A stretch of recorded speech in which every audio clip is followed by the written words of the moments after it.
আপনার নিউবর্ন বেবির কি একটা পা কম নাড়াচ্ছে বা ন্যাপি চেঞ্জ করতে গিয়ে বাচ্চা কান্নাকাটি করছে, যখনই পাটা ধরে নাড়াচ্ছেন কোমরের ওখানটা ধরে নাড়ানাড়ি করছেন তখন বাচ্চা কাঁদছে?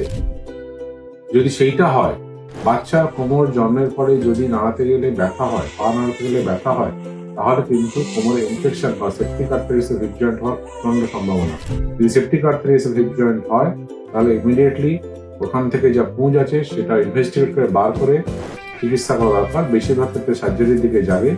যদি সেটা ঠিক করা হয় তাহলে ভবিষ্যতে কোনো অসুবিধা হওয়ার কথা নয়, কিন্তু আমরা যদি নেগলেক্ট করি তাহলে সেই বাচ্চার হিপ জয়েন্টটি সম্পূর্ণ খুলে যেতে পারে। এই যেমন এক্সরেতে দেখানো আছে, এই বাচ্চা জন্মের পরে বাচ্চা মা বলছে অনেকদিন পা ভাঁজ করে রাখতো, কোলে নিতে গেলে কাঁদতো, কিন্তু তাও কিছু করা হয়নি। আজকে সেই বাচ্চার 5 বছর বয়স হয়ে গেছে, কোমরের বলটা খুলে বেরিয়ে আছে, এর একটা বড় অপারেশনের দিকে চলে গেল, যেটা ছোট্ট একটা প্রসিডিউর করলে হয়তো ঠিক করা যেত।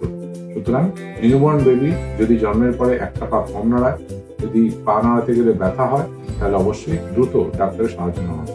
নমস্কার।